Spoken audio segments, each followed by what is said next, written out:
कहते तू होता कौन है कहने वाला, कहते कौन बातें तेरी सुनने वाला, मुझको ना लेना देना इससे जितने नकली बैठे घर पे सबको एक साथ किया डिसमिस,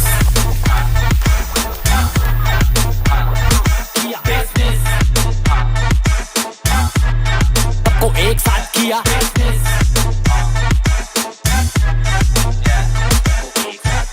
तो भैया नेक्स्ट अपन चालू कर रहे हैं determination of foreign exchange rate, कि फॉरेन एक्सचेंज रेट डिटरमाइन कैसे किया जाता है। आपको पता होगा हर एक चीज जो है वो डिमांड और सप्लाई पे बेस्ड है। नाउ यहां पे मैं ज्यादा कॉम्प्लिकेटेड नहीं करूंगा तुम्हारे लिए चीजें, मैं जितना इजी हो सकता है, जितना इजी गो हो सकता है उतना ही करूंगा। तो भैया डिमांड और सप्लाई बनाते हैं। जहां तक मैंने अपनी परिभाषा में सीखा है इसको हमारे यहां डिमांड बोलते हैं और ऐसी कुछ चीज को हम सप्लाई बोलते हैं। फॉरेन एक्सचेंज रेट के अंदर बस यही डिमांड और सप्लाई फोर्सेस जो हैं ये डिटरमाइन करते हैं कि एक्सचेंज रेट कैसा होगा। अब मैं तुम्हें बता चुका हूं कि एक्सचेंज रेट जब भी मैं बात करूंगा या फॉरेन एक्सचेंज रेट की बात करूंगा तो मैं डॉलर की बात कर रहा हूं। तो डॉलर स्ट्रांग हो गया तो रुपया वीक हो गया, रुपया अगर स्ट्रांग हो गया तो डॉलर वीक हो गया। इतना भी मैं तुम्हें सिखा चुका हूं। तो फिर कैसे डिटरमाइन होता है? ये तो हो गई तुम्हारी इक्विलिब्रियम प्राइसिंग, जहां पे डिमांड और सप्लाई कॉमन एक प्लेस पे मिल रहे हैं। जितनी मार्केट में डिमांड है उतनी ही फॉरेन एक्सचेंज की सप्लाई है, मतलब डॉलर मार्केट में उतना ही अवेलेबल है जितनी उसकी डिमांड की जा रही है। तो चलो मान लेते हैं कि डॉलर जो है यहां पे यूएस डॉलर हमारा जो है उसकी प्राइस जो है वो बढ़ गई। अब देखो क्या होगा भैया, जैसे ही प्राइस बढ़ेगी पुश एजेंडा क्या होगा कि डॉलर को मार्केट में जो यूएस गवर्नमेंट है, यूनाइटेड स्टेट्स गवर्नमेंट है, वो ज्यादा से ज्यादा निकाले। लेकिन जब डॉलर स्ट्रांग होता है तो ऑटोमेटिकली, बट नेचुरल है यार, कि जैसा मार्केट में डिमांड सप्लाई का फैक्टर चलता है वैसे ही चलेगा। यानी बढ़ी हुई प्राइसेस पे, मतलब जो भी प्राइसेस इंक्रीज हो गई हैं डॉलर की मार्केट में, जो डॉलर स्ट्रांग हो गया है, एक्सचेंज रेट हमारा स्ट्रांग हो गया है, उसके कारण डॉलर की डिमांड कंपैरेटिवली कम हो जाएगी। और उसका रीजन ये रहेगा क्योंकि उस प्राइस पे कोई एज एन इन्वेस्टमेंट डॉलर को अपने पास रखना नहीं चाहेगा। बड़ी सिंपल सी बात है, कोई भी इन्वेस्टमेंट करता है यार, तुम और मैं ही हो गए, we always invest at a lower value so that we can encash at a higher value. सस्ते में खरीदो महंगे में बेचो, सस्ते में खरीदो महंगे में बेचो। अब जब डॉलर ही महंगा हो गया तो क्या कोई खरीदेगा? नहीं। लेकिन हाँ, बेचने वाले बहुत सारे आ जाएंगे और बेचना चालू कर देंगे, डॉलर फटाफट बिकना चालू हो जाएगा मार्केट में। जैसे ही डॉलर बिकना चालू हो जाएगा मार्केट में सप्लाई बढ़ जाएगी। यही तो मैं बताना चाह रहा हूं, that people are not demanding dollar at a higher rate, but people are willing to sell it or supply in the market at a higher rate because they're getting more with the investment। उन्हें ज्यादा पैसा मिल रहा है, इसलिए supply बढ़ गई और demand कम हो गई। तो एक्सचेंज रेट अल्टीमेटली क्या होगा? वापस इक्विलिब्रियम प्राइस पे पहुंच जाएगा। अब मान लेते हैं प्राइसिंग जो है वो डॉलर की कम होकर ये P2 हो गई। ठीक है भाई, ये मैंने बना दिया। अब इस टाइम पे जो भी डॉलर पकड़ के बैठा हुआ है, चाहे वो तुम हो, चाहे वो मैं हो, चाहे वो फलाना बगल वाली आंटी हो, ये सब के सब ध्यान रखना, डॉलर को सप्लाई नहीं करना चाहेंगे, डॉलर अपने पास पकड़ के रखना चाहेंगे, क्योंकि अभी उनको लोअर प्राइस पे कम मिल रहा है डॉलर का value. So nobody is willing to sell the dollar.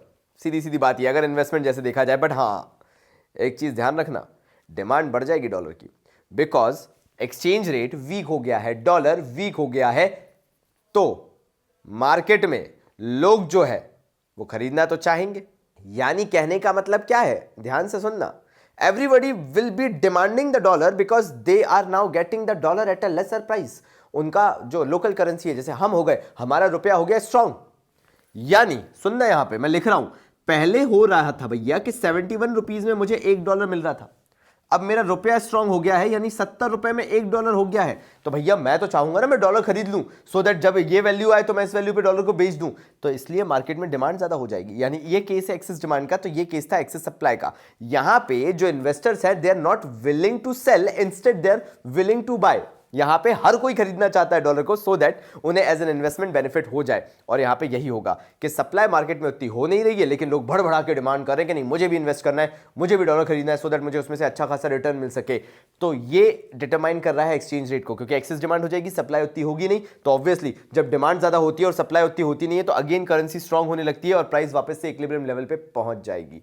ये है डिटर्मिनेशन ऑफ एक्सचेंज रेट। अब जो भी मैंने तुम्हें बताया है, देखो भाई मेरा काम है तुम्हारा दिमाग बनाना, मेरा काम है तुम्हें कंटेंट देना, मेरा काम है तुम्हें बताना कि एग्जाम में क्या पूछा जाएगा। मैंने वो चीज बता दी, हिंदी में बता दी, अच्छे से अनुवाद करके बता दिया। तुम्हारा काम है उसको बस अंग्रेजी में वर्ड टू वर्ड लिख के आ जाना। जितना तुम्हारे दिमाग में गया है। जरूरत नहीं है कि पूरी की पूरी बुकिश लैंग्वेज लिखो, बाबा की लैंग्वेज लिखो, जो बाबा जी ने बताया वही लिखो। आगे बढ़ते हैं इसके बाद वाले टॉपिक पे, चेंज इन एक्सचेंज रेट। तो चेंज इन एक्सचेंज रेट का मतलब क्या हुआ? देखो भैया, दो तरीके से एक्सचेंज रेट चेंज हो सकता है, या तो डिमांड चेंज हो जाए या तो सप्लाई चेंज हो जाए, जो कि मैं वैसे तुम्हें बता चुका हूं, determination of exchange rate just अभी जो बताया। लेकिन इसी का इलैबोरेटेड फॉर्म कहलाता है हमारा चेंज इन एक्सचेंज रेट या चेंज इन डिमांड। मतलब चेंज इन डिमांड वो पहला टॉपिक है जो मैं तुम्हें बताने वाला हूं इसके अंदर, यानी डिमांड कैसे चेंज होगी, या तो इंक्रीज इन डिमांड होगा या तो डिक्रीज इन डिमांड होगा। तो पहले बात कर लूं मैं तुमसे इंक्रीज इन डिमांड का, यानी पहली चीज अगर इंक्रीज की बात कर ले तो डिमांड इंक्रीज कैसे होती है। देखो भाई, मुझे तुम्हें पूरा ग्राफ के थ्रू प्रेजेंट करके बताना पड़ेगा, लेकिन मैं तुमसे बस एक ही उम्मीद लगाता हूं कि तुम मुझसे जब भी कोई चीज समझो तो कृपया करके उसको एक बार कॉपी में जरूर लिख लो। और ये मैं तुमसे प्रॉमिस मांग रहा हूं कि प्रैक्टिस अभी तो करनी पड़ेगी, भले ही साल भर कुछ भी किया हो, क्योंकि ये 20 डेज प्लेज है और ये तुम्हें तैयार करवा रहा है। याद रखना, अगर तुमने मेरे साथ यहां पे तैयारी कर ली, तुम्हें कोई रिवीजन की अलग से जरूरत नहीं है, बाबा जी उसके लिए है सफिशिएंट। प्राइस यहां पे मैंने डॉलर की डाल दी और यहां पे अपन डिमांड की बात कर लेते, क्वांटिटी की बात कर लेते। अब आखिर हमें इसको कैसे प्रेजेंट करना है, तो क्योंकि इसमें सप्लाई का कुछ खास काम है नहीं, तो मैं सप्लाई को कुछ ऐसा बना के छोड़ देता हूं और तुमसे डिमांड की बात करता हूं। क्योंकि मैंने इंक्रीज इन डिमांड की बात की है, ये रहा भाई डिमांड। छी यार, कितना गंदा बन गया एंड में जाके। हाँ भैया, तो ये रहा डिमांड, और डिमांड अगर इंक्रीज होता है तो आपको पता होगा ये थोड़ा बाहर शिफ्ट हो जाता है भाई। तो ये मैंने D1 इसको भी लिख दिया। अब यार तुम एक चीज याद रखना, मैं यहां पे इंक्रीज इन डिमांड के बारे में बात कर रहा हूं, प्राइस के बारे में बात नहीं कर रहा हूं। और अधिकतर बच्चे यहीं पे गलती करके आते हैं और फिर बोलते हैं यार लिखा तो सब सही था, नंबर क्यों नहीं मिले, क्योंकि एक्सप्लेनेशन गलत हो जाता है। मैं तुम्हें चेन रिएक्शन याद करवाऊंगा, अपने साथ ही याद करवाऊंगा, और तुम एक बार खुद दिमाग में सोच के बैठोगे कि यार बाबा जी ने जो बताया वो समझ में आया या नहीं आया। ठीक है, माइंड खोल लो, मैं क्या बोलने वाला हूं। डिमांड की बात कर रहा था यार, मैं बड़ा सोच में पड़ गया यार, ये डिमांड का मतलब क्या, क्या इंक्रीज इन डिमांड का मतलब क्या हुआ। तो इंक्रीज इन डिमांड सिंपली ये बोलता है कि मान लो एक ऐसा सिनेरियो है जहां पे यूएस डॉलर, बिकॉज डिमांड मतलब फॉरेन एक्सचेंज, चैप्टर जो पढ़ रहे हो सीधे उसकी डिमांड की बात की जाएगी, सप्लाई की बात की जाएगी तो फॉरेन एक्सचेंज मतलब सीधे सीधे बात है यूएस डॉलर की बात की जाएगी। तो यार increase in demand, US dollar की डिमांड इंक्रीज हो गई है, मतलब यूएस डॉलर की डिमांड इंक्रीज हो रही है तो उसकी प्राइस भी बढ़ेगी और सप्लाई उतनी सफिशिएंट नहीं होगी। ये तीनों चीजें उससे एसोसिएट होकर आती हैं। एक बार मैं फिर से रिवाइज करवा रहा हूं, अगर यूएस डॉलर की डिमांड बढ़ती है तो बट ऑब्वियस उसकी प्राइस भी बढ़ेगी, और बट ऑब्वियस से प्राइस बढ़ेगी तो सप्लाई उसकी लिमिटेड हो जाएगी, क्योंकि कोई बेचना नहीं चाहता हायर प्राइसेस पे, ये मैंने बता दिया है। तो ये चीज मैं ग्राफ पे भी तो प्लॉट कर सकता हूं। पहले एक इक्विलिब्रियम प्राइस हुआ करता था, यहीं पे बस ध्यान देना है, बाकी सब तो मोह माया है। यहां से अगर आप ध्यान दें तो अब जो नेक्स्ट इक्विलिब्रियम पॉइंट वहां जाके बन रहा है ये P1 कहला रहा है। यहां पे आप प्राइस में बढ़ोतरी देख रहे होंगे कि जो प्राइस है वो अल्टीमेटली बढ़ गई है, और उसका रीजन क्या है, बड़ा सिंपल सा, बाबा जी ने बताया जिस चीज की भी डिमांड बढ़ती है उसकी प्राइस बढ़ती है। सप्लाई तो लिमिटेड है, सप्लाई में कोई चेंज ही नहीं आ रहा। तो यहां पे क्या हो गया, डेफिसिट डिमांड हो गई। जरा आप देखिए जरा, या डेफिसिट क्यों बोल रहा हूं मैं, फालतू के वर्ड क्यों यूज कर रहा हूं, एक्सेस डिमांड हो गई। मार्केट में डिमांड ज्यादा है, डिमांड ज्यादा होने के कारण एक तरीके से प्राइस बढ़ गई है। यानी क्योंकि डिमांड ज्यादा थी यूएस डॉलर की, बट ऑब्वियसली जिसकी डिमांड ज्यादा होती है उसकी प्राइस बढ़ती है, मतलब वो करेंसी स्ट्रांग होती है। लिख रहे हो मेरे साथ, डिमांड ज्यादा है मतलब उसकी प्राइस बढ़ गई, मतलब वो करेंसी स्ट्रांग हो गई। अगर यूएस डॉलर स्ट्रांग हो रहा है तो लोकल करेंसी जैसे हमारी इंडियन रुपीस जो है वो वीक हो जाएगी। स्ट्रांग एक ही चीज हो सकती है और वो यूएस डॉलर है। यूएस डॉलर अगर इंक्रीज होके उसकी डिमांड बढ़ गई, अगर वो स्ट्रांग हो गया तो हमारी लोकल करेंसी फॉल हो गई ऑटोमेटिकली। एक ही तो बढ़ सकता है, दूसरे को तो नीचे जाना ही पड़ेगा। तो local currency will fall and because the demand for US dollar is more, तो भैया डॉलर की वैल्यू बढ़ जाएगी। ये चेन रिएक्शन है। सप्लाई में कोई चेंज नहीं आया तो एक तरीके से वहां पे जो सिचुएशन हो गई है वो एक्सेस डिमांड की हो गई है कि भैया डिमांड ज्यादा किया जा रहा है लेकिन सप्लाई उतनी नहीं है, इसलिए एक्सेस डिमांड है, और सप्लाई उतनी ना होने के कारण हमें प्राइस बढ़ानी पड़ रही है यूएस डॉलर की। अगर यूएस डॉलर की प्राइस बढ़ जाएगी तो लोकल करेंसी की प्राइस फॉल हो जाएगी। यहां पे मैं local currency, domestic currency, INR, Indian rupee को मान के चल रहा हूं। तो इंडियन रुपी से कंपेयर करते वक्त आप बोलेंगे भैया रुपया हो गया वीक या रुपया हो गया डेप्रिशिएट और हमारा यूएस डॉलर हो गया स्ट्रॉन्ग। नेक्स्ट चीज, सेकंड चीज, सेम जो मैंने ये फंडा समझाया, अगर मैं तुम्हें चेंज इन डिमांड के अंदर डिक्रीज इन डिमांड की बात करूं तो वही बात सिंपल सी, हमने सप्लाई को बनाया जिसके बारे में हमें कुछ खास नहीं पता क्योंकि हमें सप्लाई को चेंज करना ही नहीं है। फिर हमने यहां पे डिमांड बनाई भाई। अब डिमांड को हम फॉल कर रहे हैं तो हम डिमांड को यहां थोड़ा नीचे ले आए। ये हो गए हमारे D1 भाई साहब। जो हमारा पहला इक्विलिब्रियम प्राइस था वो ये था। अब वो चेंज होके कहीं ना कहीं यहां पे आ गया है। ये मैंने P1 नाम दे दिया, इसको P2 नाम दे दिया, तुम P0 P1 दे देना। मेरा यहां पे एकदम से आइडिया है कि अपन P1 देंगे। होगा क्या, ध्यान से सुनना यहां पे मेरी बात। जो डिमांड थी वो पहले कंपैरेटिवली ज्यादा हुआ करती थी, लेकिन over the period of time जो यूएस डॉलर है उसकी डिमांड कंपैरेटिवली फॉल हो गई। नाउ क्योंकि यूएस डॉलर की डिमांड फॉल हो गई है, कंपैरेटिवली जो यूएस डॉलर प्राइस होल्ड किया करता था वो प्राइस भी फॉल होगा ही। यानी ये क्या सिनेरियो शो कर रहा है कि क्योंकि डॉलर को इतना डिमांड नहीं किया जा रहा, डॉलर वीक हो रहा है। मैंने कुछ बोला, if dollar is not being demanded that much, that means dollar या exchange rate is becoming weaker. जो एक्सचेंज रेट है वो वीक हो रहा है, तो हमारी लोकल करेंसी इसी चीज के लिए बैठी हुई थी। हमारी लोकल करेंसी की वैल्यू अप्रिशिएट होना चालू हो जाएगी, हमारी लोकल करेंसी जो है वो बढ़ना चालू हो जाएगी। हाँ भैया, जब हमारी लोकल करेंसी अप्रिशिएट हो रही है, डोमेस्टिक करेंसी अप्रिशिएट हो रही है, तो फॉरेन करेंसी जो है वो वीक हो रही है। ये सिचुएशन समझ में आ गई? तो यहां पे बस वही शो हो रहा है। यहां पे बोला गया कि यहां पर एक्सेस डिमांड नहीं है। एक्सेस डिमांड किस में थी? इससे पहले वाले में। तो यहां पे क्या हुआ?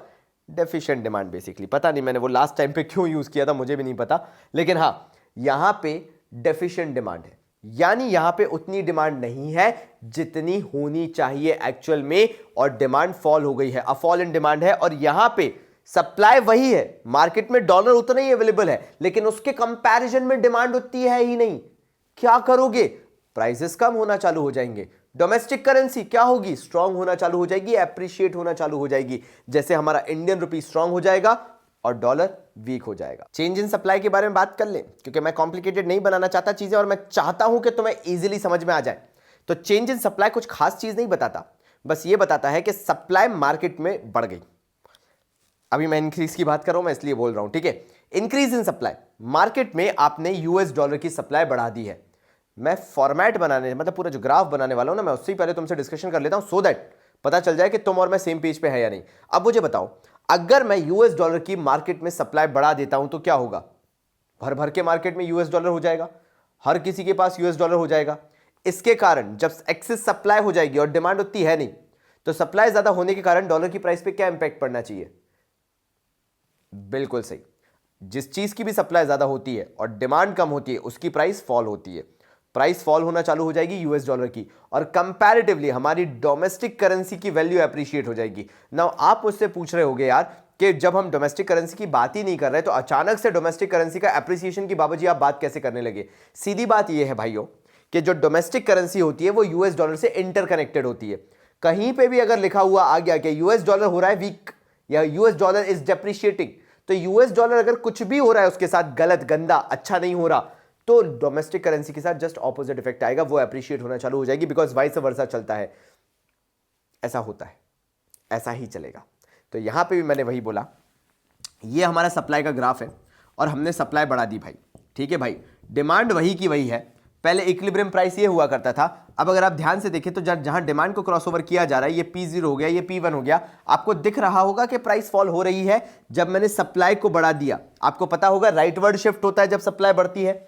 तो when supply has been increased, market में नहीं थी demand but supply has been increased, तो जब सप्लाई को इंक्रीज कर दिया गया तो एग्जिस्टिंग डिमांड पे देयर इज एक्सेस सप्लाई, जरूरत नहीं है, इतनी सप्लाई की जरूरत भी नहीं थी, फिर भी तुमने सप्लाई कर दिया, तो यूएस डॉलर जो है वो ऑटोमेटिकली डेप्रिशिएट होना चालू हो जाएगा because of the excess supply. जमानत बोलो, पता नहीं, जरूरत थी नहीं और तुमने मार्केट में सप्लाई कर दिया यूएस डॉलर, तो US dollar becomes weaker, depreciate होना चालू हो जाएगा। और एप्रिशिएट क्या होगा? हमारी डोमेस्टिक करेंसी विल एप्रिशिएट, बस इतना ध्यान रख लो। अब सप्लाई की अगर मैं वही बात कर लूं, डिक्रीज इन सप्लाई की, यहां मैं तुमसे डायरेक्टली बात कर सकता हूं, उसके बाद ग्राफ बता भी दूंगा। डिक्रीज इन सप्लाई में क्या होगा? मार्केट में जितनी सप्लाई होनी चाहिए आपने उतनी भी कट ऑफ कर दी। किसकी सप्लाई? मैंने सिखा दिया, फॉरेन एक्सचेंज में कुछ भी बात करें, फॉरेन एक्सचेंज की ही बात करेंगे। तो अगर सप्लाई को कम कर दिया गया मतलब यूएस डॉलर की सप्लाई को कम कर दिया गया। अगर ऐसा सिनेरियो बनता है, यूएस डॉलर की सप्लाई कम हो जाती है, तो मतलब मार्केट में सैचुरेशन आ रहा है, डिमांड तो है लेकिन सप्लाई नहीं है, और सप्लाई ना होने के कारण उतनी सफिशिएंट जो करेंसी है, अब मैं डोमेस्टिक तो नहीं बोलूंगा ना, यहां पे जब मैं सप्लाई की बात कर रहा हूं, यूएस डॉलर की बात कर रहा हूं, तो यूएस डॉलर की ही बात करते हुए बोलेंगे, क्योंकि सप्लाई लिमिटेड हो गई है इसलिए यूएस डॉलर की वैल्यू एप्रिशिएट होना चालू हो जाएगी, और क्योंकि यूएस डॉलर एप्रिशिएट हो रहा है तो बट ऑब्वियसली जो डोमेस्टिक करेंसी है वो ऑटोमेटिकली डेप्रिशिएट होना चालू हो जाएगी या उसकी वैल्यू डिक्रीज होना चालू हो जाएगी। क्यों? अगेन मैं बता देता हूं, because the supply of US dollar is limited in the market. In case if there is a decrease in supply, आप सप्लाई डिक्रीज करो, मार्केट से लिमिटेड कर दो यूएस डॉलर को, उसकी प्राइस बढ़ना चालू हो जाएगी, वो करेंसी एप्रिशिएट होना चालू हो जाएगी। करेंसी एप्रिशिएट अगर यूएस डॉलर हो रही है तो डोमेस्टिक करेंसी ऑटोमेटिकली डेप्रिशिएट होना चालू हो जाएगी। ये भी ध्यान रखना है, मैं फिर भी ग्राफ से समझा देता हूं। तो जैसा मैं बात कर रहा था, ये रही हमारी सप्लाई, और ये हमने सप्लाई को कम कर दिया, ये डाल दिया अपन ने S1। ये हमारी एज यूजुअल डिमांड जो थी वो थी। ये सप्लाई का पहला इक्विलिब्रियम पॉइंट था जिसको हमने P0 बोल दिया, और अब नेक्स्ट जो न्यू इक्विलिब्रियम पॉइंट बन रहा है वो P1 बन रहा है, यानी प्राइसेस में बढ़ोतरी आ रही है। और जैसा मैंने बताया था, क्यों ऐसा हो रहा है कि प्राइसेस बढ़ रही हैं, क्योंकि याद रखना यहां से तुम्हारा आंसर चालू है, because you have limited the supply और you have decrease the supply of US dollar और द फॉरेन एक्सचेंज और द एक्सचेंज रेट, जो भी तुम्हें बोलना है, क्योंकि तुमने उसकी सप्लाई लिमिटेड कर दी है, इसके कारण उसकी प्राइसेस बढ़ रही हैं। Hence the domestic currency will depreciate because आपकी यूएस डॉलर एप्रिशिएट हो रहा है, आपका फॉरेन एक्सचेंज एप्रिशिएट हो रहा है। अगर आपने इतना भी लिख दिया ना तो आपका ये चैप्टर बहुत औसम हो गया, और जो मैंने अभी टॉपिक आपको पढ़ाया है वो अत्यधिक इंपॉर्टेंट है, ध्यान रखिएगा। तो फाइनली मेरे भाइयों बंधुओं, फॉरेन एक्सचेंज मार्केट वो मार्केट है जहां पे currencies are being bought and sold. Basically बात की जाए, करेंसीज को खरीदा या बेचा जाता है, लेकिन ऐसा नहीं है कि over the period of time देखा जाए तो इस मार्केट में कोई चेंज नहीं आया है। इस मार्केट ने अपने आप को काफ़ी इवॉल्व किया है, और उससे रिलेटेड ही कुछ फंक्शंस भी इवॉल्व हुए हैं फॉरेन एक्सचेंज मार्केट के थ्रू। तो अगर कुछ फॉरेन एक्सचेंज मार्केट के फंक्शंस की बात करूं तो पहला आ जाता है ट्रांसफर फंक्शन। यहां पे क्या गलती करते हो वो मैं बता देता हूं। ट्रांसफर फंक्शन सिर्फ इतना कहता है कि ये फॉरेन एक्सचेंज मार्केट ही है जो दो नेशंस के बीच में परचेजिंग पावर को ट्रांसफर कर सकता है। मतलब एक नेशन दूसरे नेशन से जो वॉट एवर प्रोडक्ट जो भी खरीदना है वो तब खरीद सकता है जब हमारे पास फॉरेन एक्सचेंज मार्केट है, क्योंकि परचेजिंग पावर आपकी होगी नहीं। मान लो मैं इंडिया का हूं और मुझे अगर यूएसए से कुछ खरीदना है, तो अगर मेरे पास डॉलर होगा ही नहीं तो यूएसए मुझे क्यों बेचेगा, क्योंकि उनके लिए तो आईएनआर इंडियन रुपी बर्बादी है, उनका कोई काम नहीं उस रुपए का, वो क्या करेंगे उसका, उनकी खुद की करेंसी है। तो ये फॉरेन एक्सचेंज मार्केट वो मीडियम बनता है, वो ट्रांसफर फंक्शन बनता है जहां से ट्रांसफर हो जाती है परचेजिंग पावर एक नेशन की दूसरे नेशन के पास, यानी दूसरे नेशन में। और ये पॉसिबल हो पाता है बहुत सारे क्रेडिट इंस्ट्रूमेंट्स में भी, बिल्स ऑफ एक्सचेंज हो गया, बैंक ड्राफ्ट वगैरह हो गए, इन सब के थ्रू। दूसरा, आपने सुना होगा कि डेफर्ड पेमेंट वाली जो बात चलती है वो फॉरेन एक्सचेंज के अंदर भी देखने को मिलती है। यानी अगर दो नेशंस अपने बीच में कोई ट्रांजैक्शन कर रहे हैं तो आज के टाइम पे बिल्स ऑफ एक्सचेंज जैसी चीज पॉसिबल है। मैं बात कर रहा हूं फॉरेन एक्सचेंज मार्केट के थ्रू। और क्यों पता है? सिंपल सी बात है, अगर मैं आज इंडिया में बैठा हूं तो मैं चाहूंगा अगर मैं किसी कंपनी से गुड्स परचेज कर रहा हूं या may be raw material purchase कर रहा हूं तो मैं उनसे क्रेडिट बेसिस पे परचेज कर लूं, फिर मैं मार्केट में उनको बेचूं, जो भी गुड्स है रॉ मटेरियल को प्रोड्यूस करूं, मैन्युफैक्चर करूं और मार्केट में बेचूं, और फिर जब मैं उन्हें मार्केट में अच्छे दामों पे बेच दूं तो जो भी पैसा रिटर्न में आए मैं जिससे भी रॉ मटेरियल खरीद के लाया था उसको वो पूरा पेमेंट करूं। ये पॉसिबल तब हो पाता है जब मैं एक नेशन के अंदर हूं। क्या हो अगर वही रॉ मटेरियल मुझे किसी फॉरेन कंट्री से खरीदना पड़ जाए? तब तो दिमाग घूम जाएगा कि यार फॉरेन नेशन से कैसे लेके आऊं। तब फॉरेन एक्सचेंज मार्केट काम में आता है।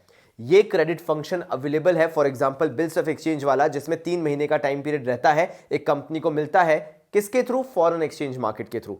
अगर फॉरेन एक्सचेंज मार्केट एग्जिस्ट करता है तो इंडिया चाहे तो यूएसए में बैठी हुई किसी भी कंपनी के थ्रू बिल्स ऑफ एक्सचेंज के थ्रू ट्रांजैक्शन कर सकती है। इंडिया जो है मंगवा ले अपना रॉ मटेरियल, जो भी कंपनी इंडिया में बैठी हुई है यूएसए के थ्रू, और 3 महीने बाद बिल्स ऑफ एक्सचेंज का पेमेंट कर दे।